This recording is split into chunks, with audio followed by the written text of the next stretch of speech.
L'ignorance est mère de tous les maux, disait François Rabelais. Je vous raconte cette semaine l'histoire de Madame T, qui fait l'acquisition d'une coquette maison dans la région de Châteauroux en 2016, au prix de 128 000 €.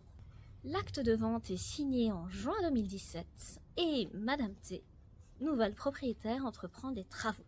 Mais là, c'est le drame. En détapissant les murs, elle s'aperçoit de fissures et de lézardes importantes. Elle mandate une société qui conclut non seulement au caractère structurel des désordres, mais également au caractère évolutif de ceux-ci.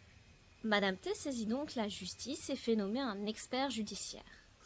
Il constate qu'hormis le mur de refend, les dégradations sont liées à la vétusté de la maison. Et s'agissant du mur de refend, il conclut à un défaut de conception. Il constate qu'il y a une redistribution interne des efforts. L'ouvrage étant désormais stable, il indique que le grenier est devenu inexploitable. En effet, il ne faut pas aggraver les charges sur le solivage du plancher du grenier. C'en est trop pour Madame T. Elle assigne sa venderesse devant le tribunal judiciaire de Châteauroux aux fins, à titre principal, d'annulation de la vente et à titre subsidiaire, c'est-à-dire si ça ne marche pas, à résolution de la vente avec des dommages à intérêt à hauteur de 248 000 €, c'est-à-dire bien plus que le prix de vente.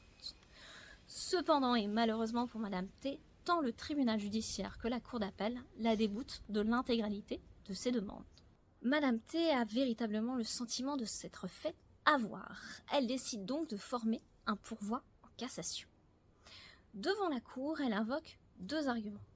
Le premier, la venderesse avait nécessairement connaissance du vice, c'est-à-dire du défaut structurel de cette maison. En effet, la fissure était connue des voisins eux-mêmes. Et dans le mandat de vente que la venderesse avait signé, il était indiqué un potentiel d'aménagement du grenier de 90 mètres carrés. Or, cette mention a disparu dans l'acte authentique de vente. Elle y voyait là un indice que la venderesse savait parfaitement que le grenier n'était pas exploitable et qu'elle savait pourquoi il ne l'était pas. Deuxième argument, la venderesse n'a pas indiqué très clairement ce à quoi elle s'obligeait et elle a ainsi manqué à son obligation de délivrance conforme en lui livrant une maison dotée d'un grenier qui n'était pas exploitable. À votre avis, a-t-elle obtenu gain de cause ? Suspense, suspense. La réponse est oui.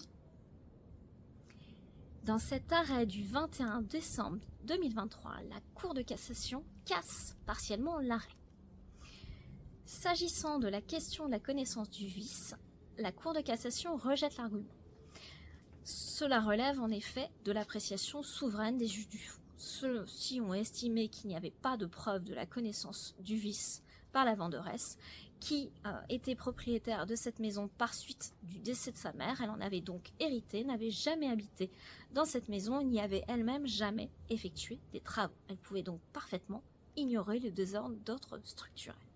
En revanche, s'agissant de l'obligation d'indiquer dans un acte, dans un contrat, ce à quoi on s'oblige, la Cour de cassation reproche à la Cour d'appel de ne pas s'être posé la question de savoir si dès lors qu'il était indiqué dans l'acte de vente un grenier, celui-ci devait être nécessairement exploitable.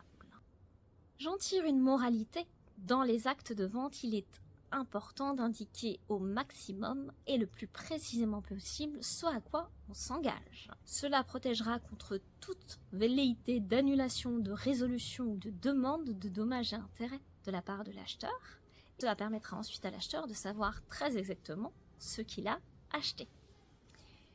Si cette vidéo vous a plu, je vous invite à la commenter, à la liker ou à la partager. Bien sûr, vous pouvez vous abonner.